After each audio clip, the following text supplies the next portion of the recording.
Thank you, sir.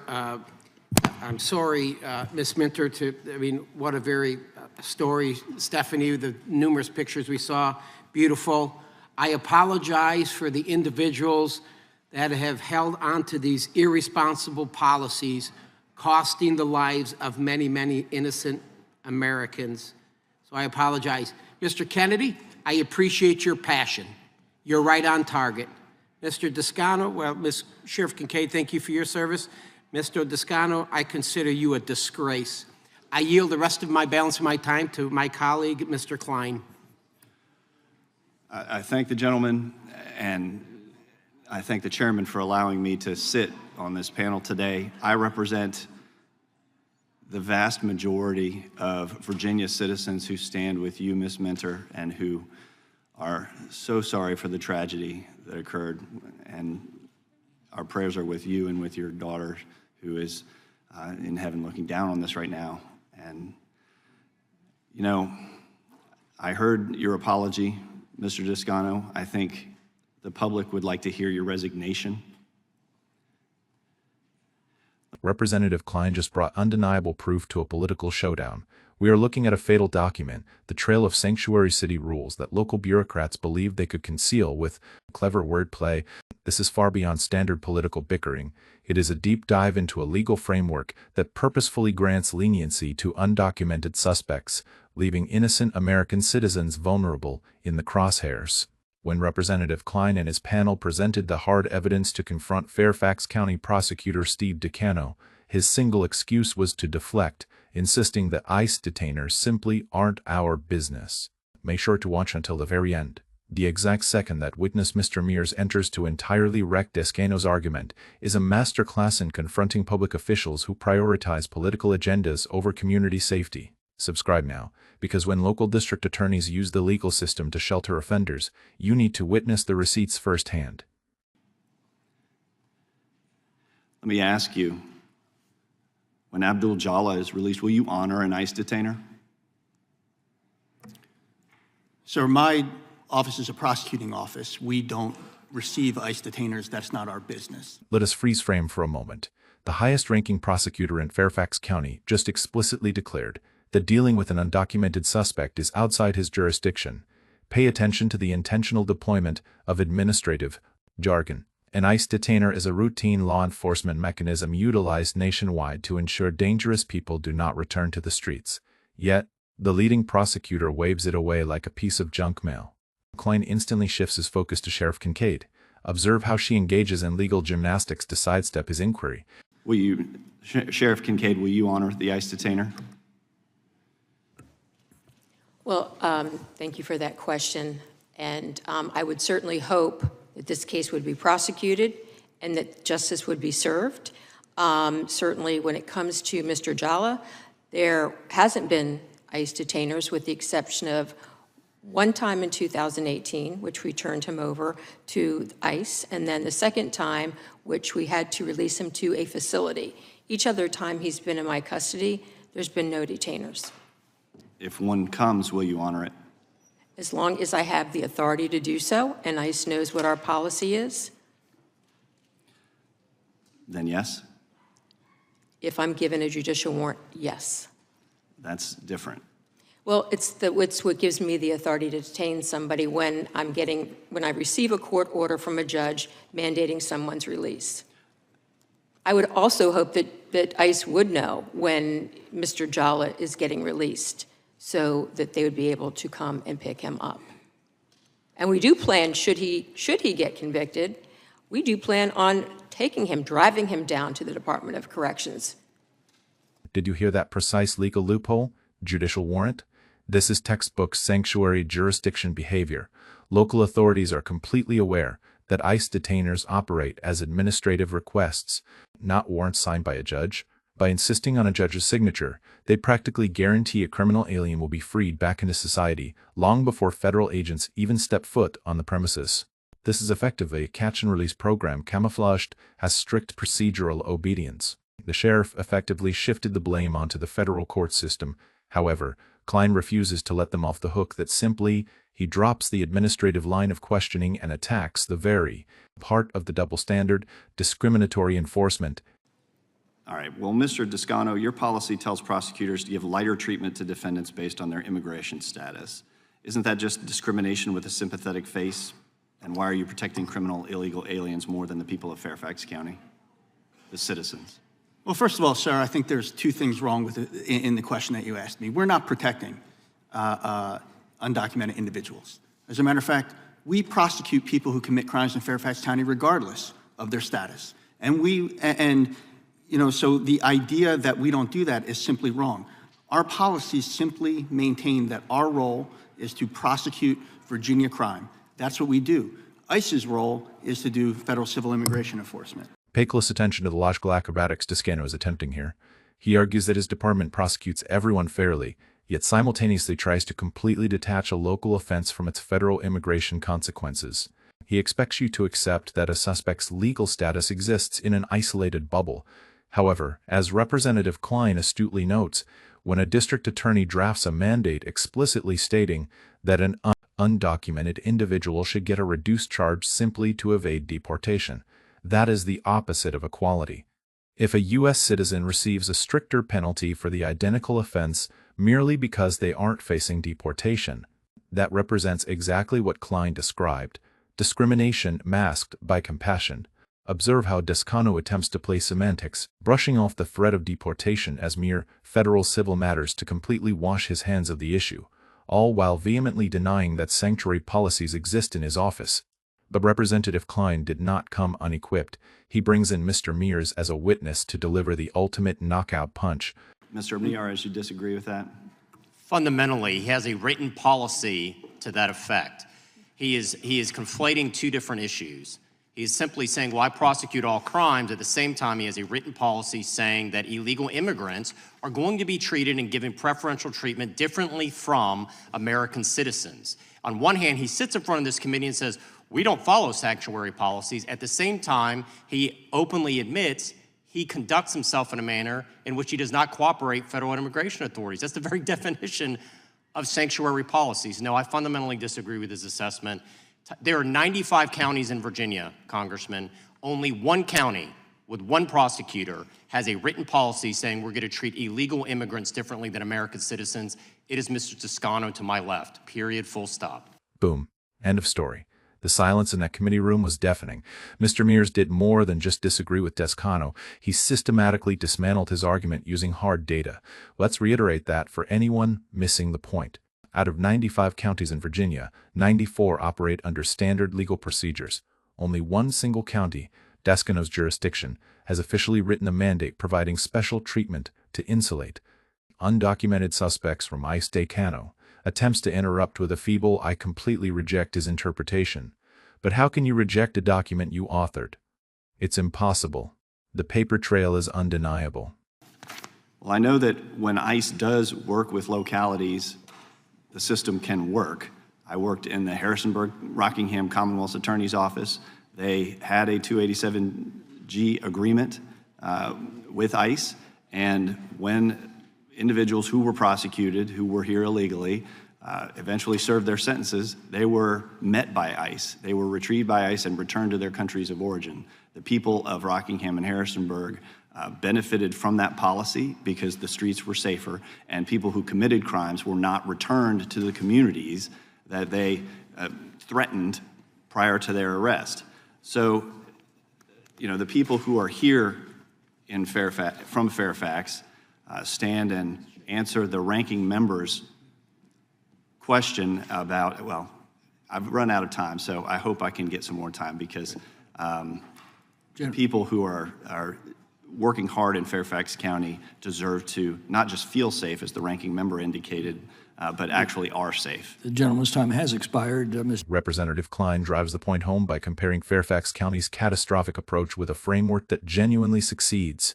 He highlights the 287-point program, an incredibly efficient federal initiative enabling local police to seamlessly coordinate with ICE. In jurisdictions like Rockingham, the outcomes were clear. Offenders were apprehended, tried, and permanently deported. They were not tossed back into the communities they preyed upon, and they absolutely did not receive a lenient plea deal to spare them from being deported. when a regional prosecutor attempts to cower behind jurisdictional loopholes, but is entirely unmasked by a policy he personally authorized, the facade of true law enforcement officially crumbles. Mr. Mears said an inescapable trap. This congressional hearing highlights an alarming truth. When a district attorney cares more about sheltering convicted felons from federal law enforcement than defending the traumatized families within his own borders. Like Ms. Minter, the judicial system is actively weaponized against the very people it was created to guard. This is exactly why those in authority dread public transparency. The core debate is not about state versus federal jurisdiction. The reality is that sunlight is the best disinfectant. By reminding the committee that the diligent residents of Fairfax County have the right to actually be secure, rather than simply feel secure, Klein reclaims the integrity of the law from a reckless local directive. Justice perishes in the dark corners of mandates designed to sidestep federal enforcement. Leave your thoughts in the comments below. Should local district attorneys have the power to create rules that shield undocumented criminals from federal agencies? And does Descano's defensive behavior leave you feeling confident about the safety of your community? Let's call out the leaders who value political sanctuary over the security of American citizens. Senator Blumenthal's point, I hope you realize how ridiculous the four of you look. Spouting these preposterous, canned answers in a forum in which A, you're supposed to tell the truth, and B, you're supposed to demonstrate the judicial capacity to make independent, factual decisions in hard cases. If you can't even sit here and say that Joe Biden won that election or that the Capitol was attacked, what's left?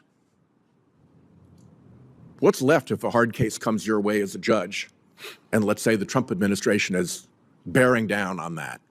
Why would we ever believe that you would give the litigants a fair hearing and a fair decision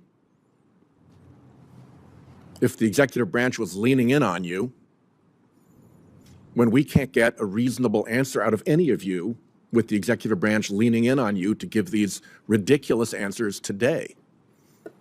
I'm really sorry to have to go through this and that you have to go through this, but it would be nice if you could tell your executive branch handlers, for instance, Ms. Clark, I'm supported by Lindsey Graham.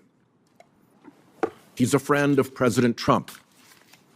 He's the second senior person on the Republican side in the Judiciary Committee. He's likely to be the next Judiciary Committee chair. I think I'll be okay. I don't need to make myself ridiculous at your direction. It'd be great if you could have said that. It would be great if your answers were simple and honest here today. It's really disappointing. Senator Whitehouse's declaration, we need to fix that, is a life or death demand for the restoration of the rule of law. Law applied to a partisan framework strips itself of its reason to exist. Law enforcement agencies refusing to protect the very people operating the system place the nation's legitimacy on the edge of the abyss. The hearing records the moment the American judiciary was weaponized to serve shady power schemes. Acknowledging the problem is only the first step. The ultimate challenge is to smash this closed loop of manipulation. If the executive branch continues to shelter violence and those holding the scales continue to submit to political pressure, the sacred black robe will forever lose its core value. Overhauling the system is a mandatory historical imperative. The future of a society governed by the rule of law depends on the ability to purge the dark truths that have just been exposed. Senator Whitehouse's declaration, we need to fix that, is a life or death demand for the restoration of the rule of law. Law applied to a partisan framework strips itself of its reason to exist. Law enforcement agencies refusing to protect the very people operating the system place the nation's legitimacy on the edge of the abyss. The hearing records the moment the American judiciary was weaponized to serve shady power schemes. Acknowledging the problem is only the first step. The ultimate challenge is to smash this closed loop of manipulation. If the executive branch continues to shelter violence and those holding the scales continue to submit to political pressure, the sacred black robe will forever lose its core value. Overhauling the system is a mandatory historical imperative. The future of a society governed by the rule of law depends on the ability to purge the dark truths that have just been exposed. Let me ask a different question, a legal question. A judge, you want to be judges. A judge gets a threat to the judge's life or to the judge's family. Can you imagine a scenario in which liability may attach to individuals beyond the utterer of that threat? Ms. Clark? Senator, as a prosecutor, there are instances where there's some responsibility that is assigned to someone who is not the utterer of a threat to an individual. And so to answer your Correct. question, yes, I can imagine. You agree? Yes, Senator, and if confirmed to the bench, I would follow all Supreme Court precedent and Ninth Circuit Do you agree? precedent. Mr. Rick, do you agree? Yes, Senator, I would agree with that. I don't know that I care what you think, Ms. Westerkamp, because you're going to international trade and you're probably not going to see much of this, but do you agree? Yes, Senator. Yeah. White House suspended the attacks on their personal cowardice, immediately pivoting to the nominee's safest territory of criminal law theory. A highly technical hypothetical scenario was introduced. When a judge's life is threatened, does the federal legal framework allow investigative agencies to pursue the hidden organizations behind the direct utterer? The nominee's defensive posture completely vanished. Nominee Clark quickly provided confirmation from the perspective of a former prosecutor. White House guided him to list and voluntarily confirm the federal government's three most powerful legal tools. 1. Solicitation. This tool punishes those who do not show their faces directly but use money or influence to mobilize others to make threats. 2. Conspiracy. This foundation punishes calculated collusion, establishing that the threat is the product of a group owning to take down a judicial officer. 3. The RICO Act. This devastating weapon allows the uprooting of an entire organization, forcing the supreme leader to pay for the smallest violation committed by subordinates. The four nominees, in turn, confirmed the existence and validity of these doctrines. They officially sealed their confirmation of a core professional principle. Dismantling the entire network behind a low-level criminal is investigative 101, absolutely protected by federal law. White House's trap snapped shut. The legal experts failed to realize that their complacency regarding professional knowledge had forged the sword thrust straight into the heart of the power protecting them, the Department of Justice. At the 4:38 mark, White House showed his hand. He connected political cowardice with legal knowledge, publicly revealing the true purpose of the theoretical test. Federal judges are living with a wave of psychological terrorism and violent threats. The United States Marshal Service, a unit under the direct management of the DOJ, is the sole agency tasked with protecting them. The marshals are publicly refusing to apply the very basic investigative laws that were just confirmed. White House exposed a shocking truth. Yes, questioned the marshals over a dozen times about applying professional techniques to hunt down the organizations pulling the strings behind the threats. The only response has been absolute silence. This agency refuses to commit to comprehensive protection for law enforcement officers. The investigative process to protect judges is deliberately frozen at the surface level. Authorities only arrest the individuals who directly send anonymous emails or make calls. They sever the small tentacles of the octopus and absolutely refuse to expand the investigation to strike directly at its head. The reason behind this inaction was ruthlessly unmasked by White House.